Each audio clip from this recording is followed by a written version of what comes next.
జై భీమ్. ఖమ్మం పార్లమెంటు పరిధిలో ఉన్నటువంటి బీజేపీ పార్టీలో ఉన్నటువంటి దళిత గిరిజన బహుజన సోదరులకు నాదొక చిన్న విజ్ఞప్తి.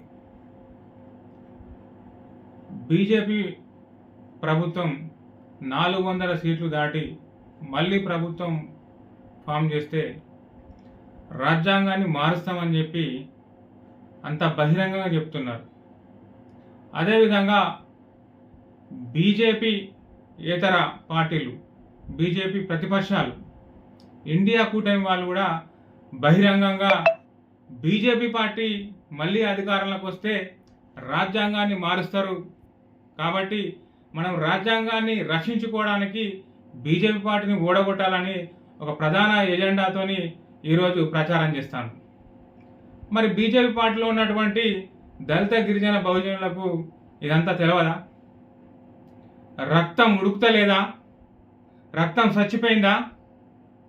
రేపు రాజ్యాంగాన్ని మారిస్తే మన పరిస్థితి ఏంటిది? ఈరోజు భారతదేశంలో హిందువులకు భగవద్గీత ఎంత పవిత్రమైందో, క్రిస్టియన్లకు బైబిల్, అదేవిధంగా మన ముస్లిం సోదరులకు ఖురాన్ ఎంత పవిత్రమైందో మనకు తెలిసిన విషయం. మరి వీరందరి సమ్మిళితమైనటువంటి భారతదేశానికి ఉన్నటువంటి ఏకైక దిక్సూచి భారత రాజ్యాంగం. మరి భారత రాజ్యాంగం యావత్ భారతదేశానికే పవిత్రమైన గ్రంథం. మరి ఆ పవిత్రమైన గ్రంథాన్ని ఏ విధంగా మారుస్తారు వీళ్ళు? మరొకసారి ఆలోచించండి.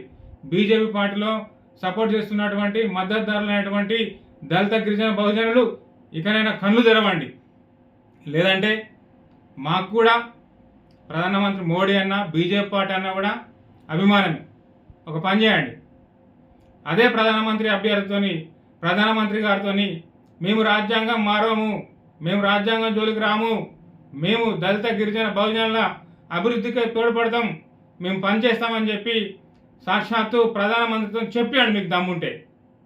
లేదంటే ఖమ్మం పార్లమెంటు బీజేపీ అభ్యర్థి తాండ్ర వినోదరావును ఓడించడానికి మన ఖమ్మం జిల్లా దళిత గిరిజన బహుజనులు, అంబేద్కరిస్టులు అందరూ కూడా చిత్తుగా ఓడియడానికి కంకణం కట్టుకున్నారు. మీరు అందరూ కూడా బీజేపీ పార్టీలో ఉన్నటువంటి దళిత గిరిజనులందరూ కూడా, బహుజనులందరూ కూడా మా అందరితో నడిచి చరిత్రకారులు అవుతారో, లేదు బీజేపీ పార్టీకి సపోర్ట్ చేసి చరిత్రహీనులు అవుతారో మరొకసారి ఆలోచించండి మిత్రులారా.